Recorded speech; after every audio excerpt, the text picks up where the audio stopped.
Hi Domainus. Thank you all so much for watching and supporting my channel. I really appreciate every like, comment and share. It truly means a lot. Grab your popcorn as we listen to Nyra's reality. I walked into the CEO's office expecting confirmation of my promotion. For 6 months, I had been delivering results that nobody else in the department could match. I had closed 3 major deals that everyone said were impossible. I had built relationships with clients who had refused to work with our company for years. I had earned this promotion through pure hard work and dedication. The email had been clear. Meeting with CEO Darius Kendrick. Subject: leadership advancement discussion. I had dressed carefully that morning, choosing my most professional suit, the navy blue one I saved for important presentations. My portfolio was organized with every achievement documented, every metric highlighted, every success story ready to present. I walked through the executive floor with confidence, nodding at assistants and junior executives who congratulated me quietly. Everyone knew this promotion was coming. It was just a formality at this point. Or so I thought. Darius's office was on the top floor, a massive space with floor-to-ceiling windows overlooking the city. When I knocked, he called out for me to enter. I walked in smiling, ready to discuss my new role and responsibilities. He stood up from behind his desk, returned my smile, and did something that made my stomach twist. He closed the door, then he locked it. "Nyra," he said, gesturing to the chair across from his desk. "Please, sit down. We have important things to discuss." I sat, my portfolio on my lap, suddenly aware that something felt wrong. The office was too quiet, too isolated. The usual bustle of the executive floor seemed far away. Darius didn't return to his desk. Instead, he perched on the edge of it, looking down at me with an expression I couldn't quite read. "You've done excellent work," he began. "Truly exceptional. The board has noticed. I've noticed. You're exactly the kind of talent we want to advance in this company." Relief flooded through me. "Thank you, sir. I've worked very hard for this." He nodded slowly. "I know you have. And I want to make sure that hard work is rewarded appropriately. But advancement at this level, Nyra, requires more than just professional competence. It requires a certain kind of personal loyalty." The way he said personal made my skin crawl. "I'm very loyal to the company," I said carefully. "I've proven that through my dedication and results." He smiled, but there was nothing warm about it. "That's not quite what I mean." He leaned forward slightly, his voice dropping to something almost intimate. "What I'm talking about is loyalty to me specifically. Understanding that I'm the one who makes these decisions. That I'm the one who can open doors for you or keep them closed." My chest tightened as understanding crashed over me like ice water. This wasn't about my work. This wasn't about my achievements or my potential. This was about power. His power over my career, my future, my life. "So, I'm not sure I understand what you're asking," I said, though I understood perfectly. I just needed him to say it clearly, to remove any possibility of misunderstanding. He stood up and walked to the window, his back to me. "You're a smart woman, Nyra.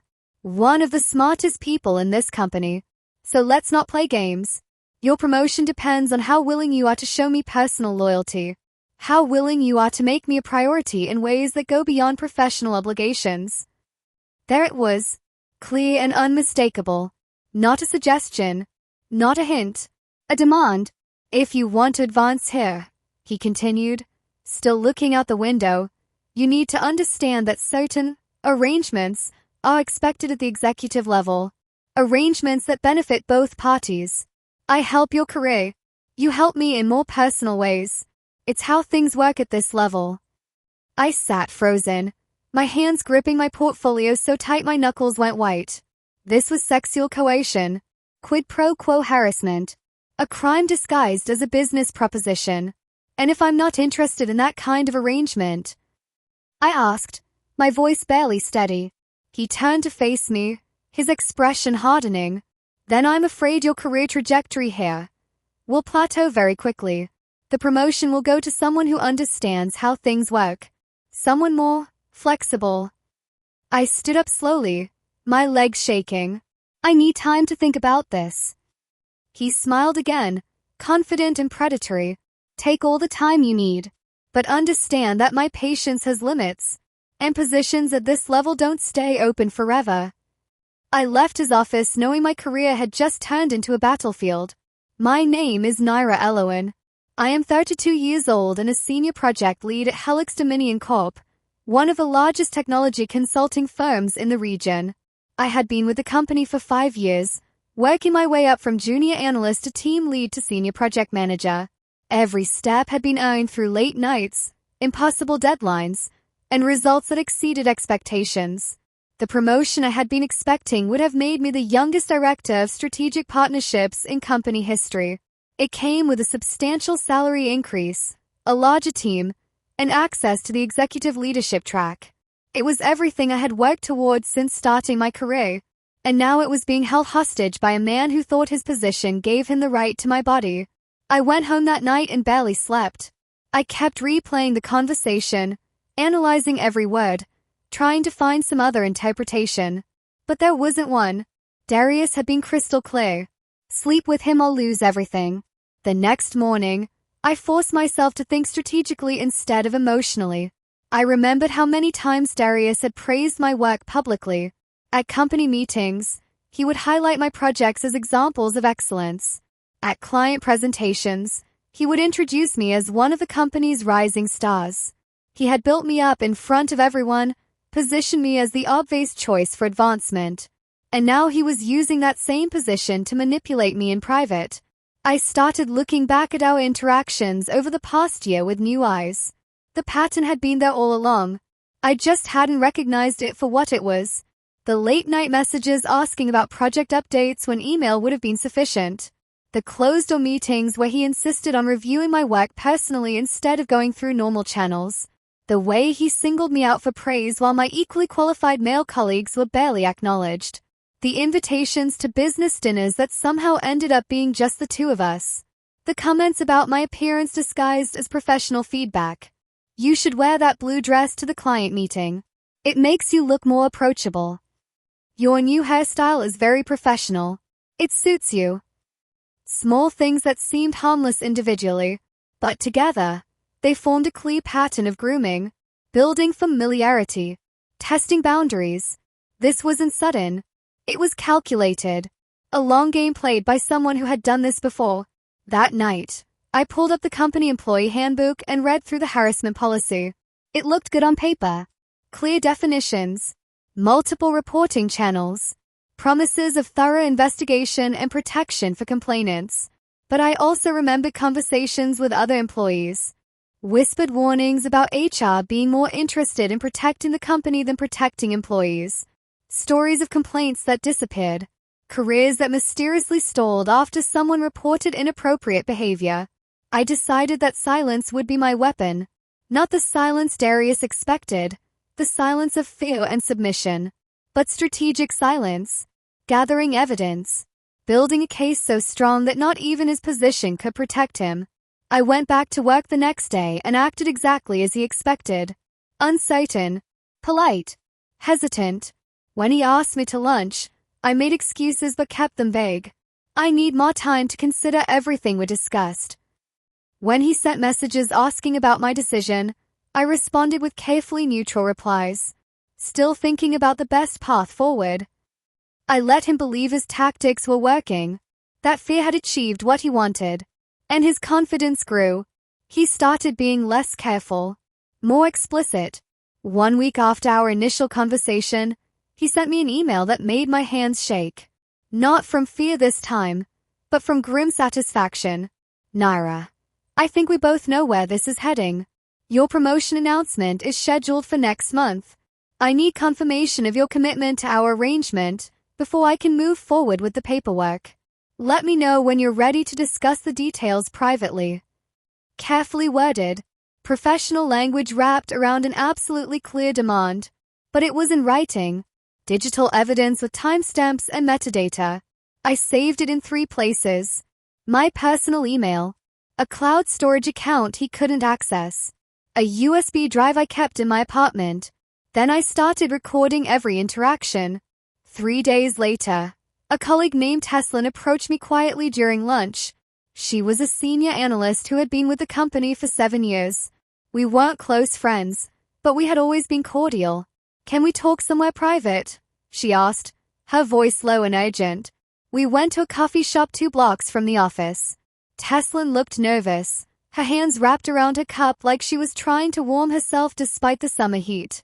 "I heard you up for the director position," she said. "Yes," I replied carefully, not sure where this was going. Has he said anything to you about what the promotion requires?" My heart started pounding. "Why do you ask?" She took a deep breath. "Because you're not the first woman he's done this to. There have been others. Talented women who were on track for advancement. Some left the company suddenly. Some had their promotions mysteriously reassigned to less qualified male colleagues. And nobody talks about it because nobody wants to be next." I leaned forward. "Teslin, are you saying he's done this before? Made promotions conditional on sexual favors?" "I'm saying there's a pattern.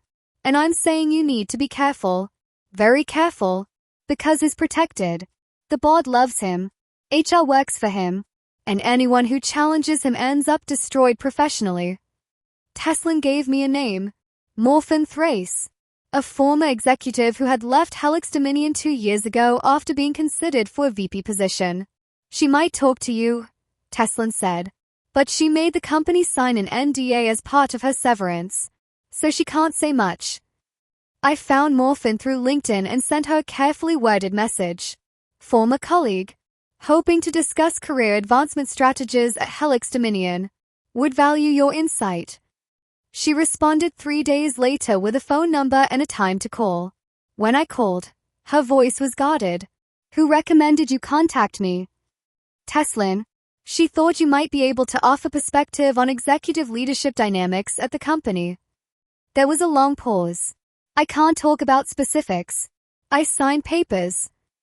"I understand. But if I told you that I've been experiencing pressure from leadership to provide personal loyalty in exchange for professional advancement, would that sound familiar?" Another pause. Then, quietly, "Yes, very familiar."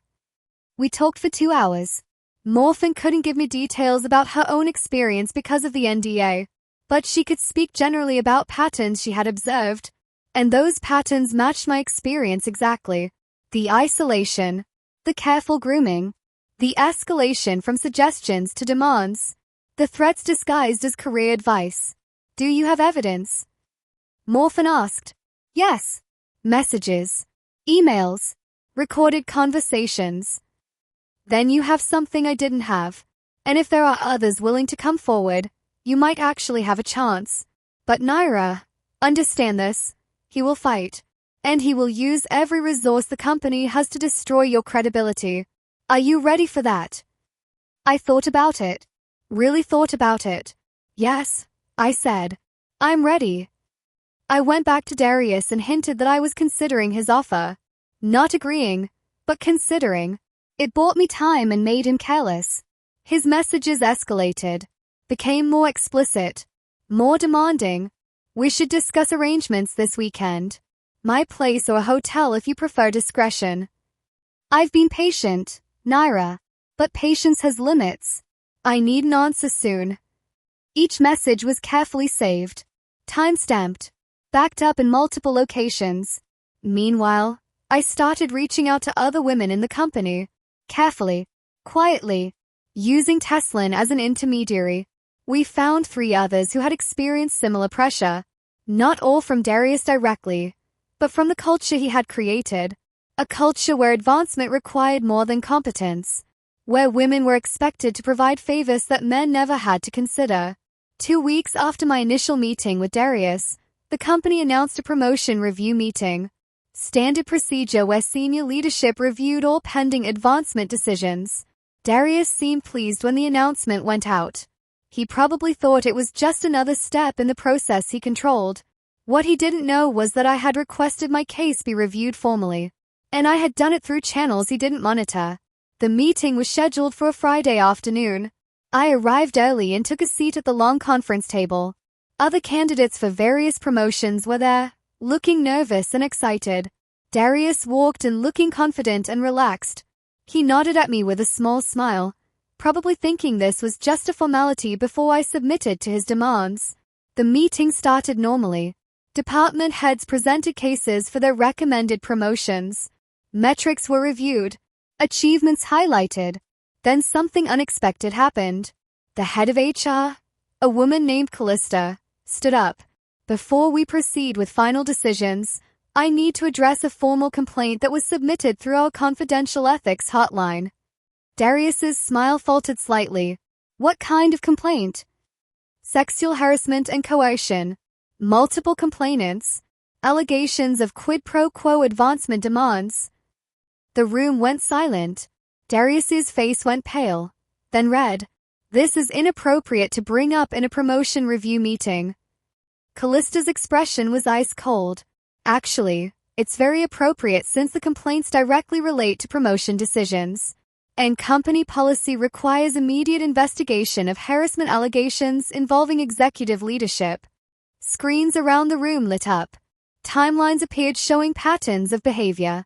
Messages were displayed with identifying information redacted. But the content was clear. Explicit demands. Threats disguised as career advice. Promises of advancement in exchange for sexual favors. My evidence wasn't alone. The other women had come forward too. Together, we had created a timeline spanning 4 years. Multiple victims. Consistent patterns. Undeniable proof. Darius stood up, his chair scraping against the floor. This is a setup. Someone is trying to destroy my reputation with fabricated evidence. The company's legal counsel, who had been sitting quietly in the corner, finally spoke. Mr. Kendrick, all of this evidence has been verified. Digital forensics confirmed the authenticity of emails and messages. Multiple independent witnesses have provided consistent testimony. This is not fabricated. Darius pointed at me. She's manipulating everyone. She wanted the promotion, and when I told her she wasn't ready, she created this elaborate lie to force the company's hand. Callista pulled up another screen. My performance reviews. Every single one showing exceptional ratings. My project results. All exceeding targets. Client feedback. Universally positive. The evidence shows Ms. Ellowen is more than ready for advancement, Callista said coldly. What the evidence also shows is that you made her promotion conditional on sexual favors. And you did the same to at least 4 other women over the past 4 years. The legal counsel stood. Mr. Kendrick, based on the evidence presented, the company has no choice but to initiate immediate termination proceedings. You'll be placed on administrative leave pending investigation. But I should warn you that criminal charges may be filed separately. Darius's face went from red to white. The power drained from his voice. You can't do this. I built this division. I brought in millions in revenue. And you abused your position to coerce employees into sexual relationships, Callista replied. That's a crime, not a negotiation. The board called for an immediate vote. Should Darius Kendrick be removed from his position as CEO effective immediately? Every hand went up, including the hands of executives who had worked closely with him for years. Nobody defended him. Nobody even hesitated.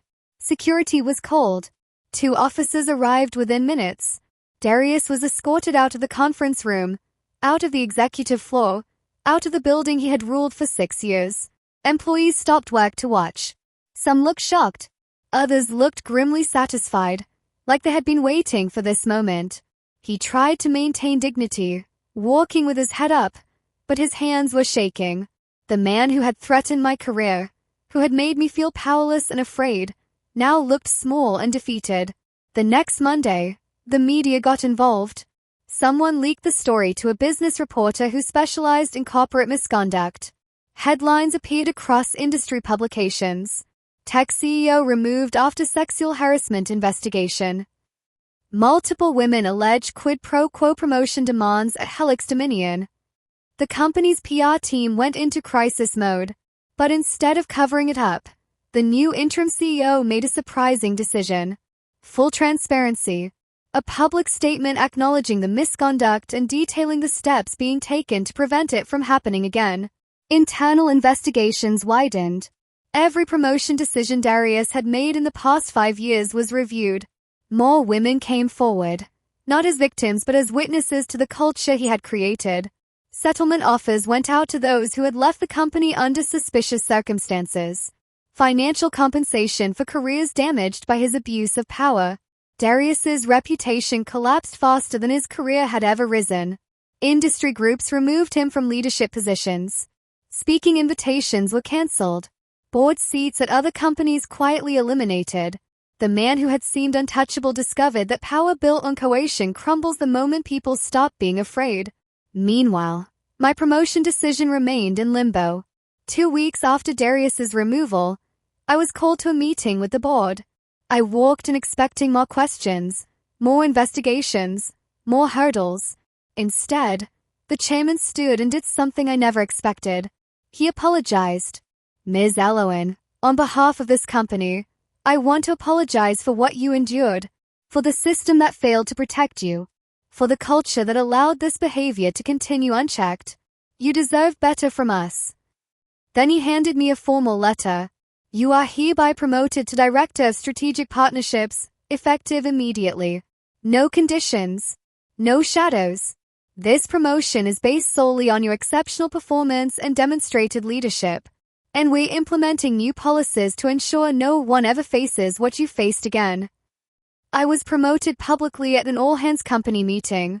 The new CEO spoke directly about what had happened, about the importance of creating safe workplaces, about zero tolerance for harassment, and he acknowledged me by name as someone who had shown courage in the face of abuse of power. I chose to speak openly about my experience, not for revenge, but to help others understand what coercion looks like, how it starts small and escalates, how powerful people use professional opportunities as weapons. I gave interviews to industry publications. I spoke at conferences about workplace harassment. I worked with HR to completely redesign the company's reporting systems and protection policies. And the company changed. Really changed. Anonymous reporting channels were established with independent oversight. Harassment training became mandatory for all leadership levels. Promotion decisions were reviewed by diverse committees instead of single executives. Women who had been afraid to report misconduct started coming forward. Not just about Darius, but about other managers who had created hostile environments. The culture shifted from protecting powerful people to protecting vulnerable employees. 6 months after everything came to light, I received a letter. It was from one of the other women who had come forward with evidence. You saved my career, she wrote. I was ready to quit. Ready to give up on an industry I loved because I thought this was just how things were. But you showed me that we don't have to accept abuse as the price of success. Thank you for being brave enough to fight. That letter made everything worth it. The stress, the fear, the risk, all of it. 1 year after Darius's removal, I saw him at an industry conference. He was in the lobby, looking diminished and uncertain. His expensive suit seemed too big on him now. He was trying to network, to rebuild connections, but people were avoiding him. His reputation had preceded him. Our eyes met across the crowded space. For just a moment, I saw recognition in something that might have been shame. Then he looked away and left through a side exit. I didn't follow, didn't confront, didn't need to. He had lost everything because he believed silence meant consent, because he thought his position made him untouchable, because he confused power with immunity. I didn't destroy him. I simply exposed him, showed the truth of who he was and what he had done, and that truth, loud and undeniable, had been more powerful than any revenge could ever be. I went back to work on Monday and led a meeting with my team. We were launching a new initiative that would change how our industry approached client relationships. It was innovative and bold and exactly the kind of work I had always wanted to do. My career was thriving. My team respected me. My company valued me. And I had helped create a workplace where talent mattered more than willingness to submit to powerful men. As I stood at the front of that conference room, presenting ideas and leading discussions, I realized what I had really won. Not just a promotion.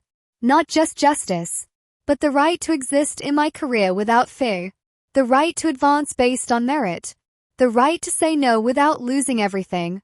That was what he never expected. That I would fight. That others would join me. That truth could be louder than power. And in the end, that truth set all of us free. If you've made it this far in our story, thank you for listening. If this resonated with you, if you've ever had to stand up to toxic a boss, please share this video. Leave a comment about your own experience because you're not alone in this fight. And don't forget to subscribe to this channel for more stories about real people standing up to injustice and finding their strength. Remember, you deserve to be treated with dignity and respect, no matter what your bank account says, status, or belief.